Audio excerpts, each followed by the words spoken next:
Uma pergunta para qualquer profissional de mídia. Como você decidiu qual criativo foi ao ar na sua última campanha? Na maioria das respostas, ela vai envolver de alguma maneira uma estratégia macro, que precisou ser descida em inúmeras peças de comunicação, e na última análise a gente teve que testar, colocar isso no ar e gastar tempo ou dinheiro.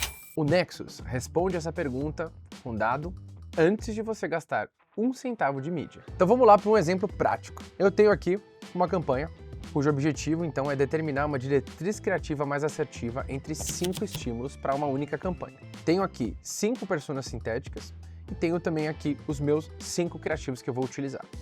Aqui você pode ver mais ou menos o resultado já do estudo que eu rodei aqui na plataforma, mas clicando aqui você pode ver mais ou menos quais eram os criativos utilizados para esse teste. Alguns criativos são bem focados em produtos, outros criativos têm texto mais intenso, têm imagem mais intenso, outros praticamente não tem nenhum tipo de texto. E aí aqui a gente consegue ver então um TLDR executivo, basicamente qual que é o resumo desse estudo, então o resumo das opiniões entre esses 5 grupos de consumidores.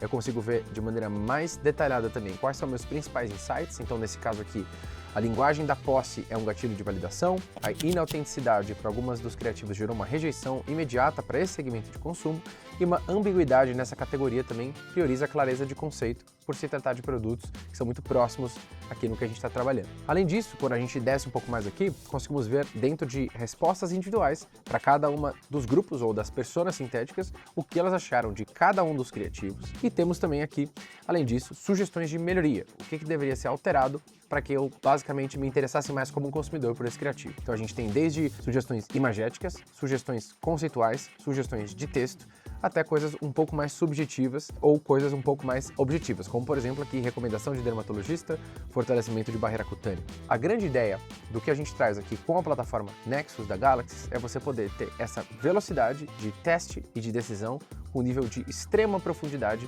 dos detalhes, inclusive poder entender não só como diferentes criativos vão performar de uma maneira mais macro dentro de uma mesma campanha, mas como talvez diferentes criativos performam melhor para diferentes segmentos de consumidores, permitindo que dentro de uma grande oferta você consiga executar uma hiperpersonalização de maneira fácil, rápida e escalável. Aqui vocês podem ver claramente o resultado, Então nós temos criativos com notas muito mais altas e outros com notas muito mais baixas, e temos a clareza de quais foram as palavras-chave mais citadas ou como é que o consumidor se identificou com esses criativos, além aqui de uma explicação de qual foi o reasoning, qual foi a lógica para eles se atualizarem disso aqui. Utilizando exatamente essa solução que os nossos clientes conseguem ter, na média, uma redução de CAC de 35% e também na casa de um aumento de até 30% de CTR com suas campanhas online. Em muitos casos, as campanhas que performavam pior acabam se tornando as campanhas que performam melhor, ou até mesmo campanhas que estavam direcionadas para consumidores errados agora são direcionadas para o target correto. Se você quiser o mesmo para as suas campanhas, para a sua performance e para os seus criativos, entre em contato comigo e venha bater um papo com a Galaxy.